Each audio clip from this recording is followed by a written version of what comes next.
നമസ്കാരം. ഇടുക്കി ഉപ്പുതറയിൽ ഭാര്യയെ കൊലപ്പെടുത്തിയ ഭർത്താവിനെ തൂങ്ങി മരിച്ച നിലയിൽ കണ്ടെത്തിയത് വീടിനടുത്തുള്ള പറമ്പിൽ തന്നെ.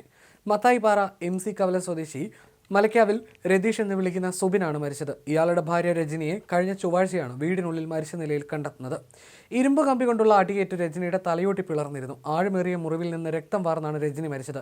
ഈ കേസിൽ ഇയാളെ കണ്ടെത്താനുള്ള ശ്രമത്തിലായിരുന്നു പോലീസ്. ഇതിനിടയിലാണ് ഇയാളെ തൂങ്ങി മരിച്ച നിലയിൽ കണ്ടെത്തുന്നത്. സംഭവത്തിന് ശേഷം തമിഴ്നാട്ടിലേക്ക് കടന്ന സുബിൻ ബുധനാഴ്ച വൈകിട്ട് നാട്ടിൽ തിരിച്ചെത്തിയെന്ന് പോലീസിന് വിവരം ലഭിച്ചിരുന്നു.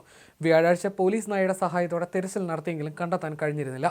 അതിനിടെ വീടിനടുത്തുള്ള ഭാഗത്ത് വെള്ളിയാഴ്ച സുബിന്റെ മൊബൈൽ ഫോൺ സിഗ്നൽ ലഭിച്ചു. ഇതേ തുടർന്ന് കാട് പിടിച്ചു കിടക്കുന്ന സ്ഥലത്തെ കൊക്കയിൽ തെരച്ചിൽ നടത്താൻ പോലീസ് കുട്ടിക്കാനം KAP ക്യാമ്പിലെ ഹൈ ആൾട്ടിറ്റ്യൂഡ് റെസ്ക്യൂ സംഘത്തിന്റെ സഹായം തേടി. ഇവർ നടത്തിയ പരിശോധനയിൽ പുല്ലുകൾക്കിടയിലൂടെ പുതിയതായി ആൾ നടന്നുപോയതിന്റെ ലക്ഷണങ്ങൾ കണ്ടു. ഇത് പിന്തുടർന്ന് നടത്തിയ തെരച്ചിലാണ് മരത്തിൽ തൂങ്ങിയ നിലയിൽ സുബിന്റെ മൃതദേഹം കണ്ടെത്തുന്നത്.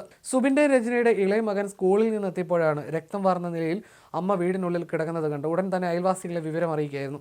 രജനിയെ കൊലപ്പെടുത്തിയ ശേഷം സുബിൻ നാടുവിടുകയായിരുന്നുവെന്നാണ് വിവരം. ഓട്ടോറിക്ഷ ഡ്രൈവറാണ് ഇയാൾ. രജനിയും ഭർത്താവായ സുബിനും തമ്മിൽ കുടുംബ വഴക്ക് പതിവായിരുന്നു. ഇടയ്ക്ക് രജനി പിണങ്ങി സ്വന്തം വീട്ടിലേക്ക് പോയിരുന്നു. ഒരു മാസം മുൻപാണ് തിരികെ എത്തിയത്. സംഭവ ദിവസം രാവിലെ കുട്ടികൾ സ്കൂളിൽ പോയ ശേഷമുണ്ടായ തർക്കത്തിനിടെ സുബിൻ കൊലപാതകം നടത്തി കടന്നതാകാമെന്നാണ് പോലീസിന്റെ നിഗമനം. തർക്കം കൊലപാതകത്തിലെത്തിയതായിട്ടാണ് പോലീസ് സംശയിക്കുന്നത്. കൊലപാതകം നടന്ന ദിവസം ഉച്ചവരെ സുബിൻ വീട്ടിലുണ്ടായിരുന്നു. ഉച്ചയ്ക്ക് ശേഷം സുബിൻ ഓട്ടോയിൽ കയറി വരുന്നതും പരപ്പെന്ന സ്ഥലത്തു നിന്ന് ബസ്സിൽ കയറി പോകുന്നതും നാട്ടുകാർ കണ്ടിരുന്നു.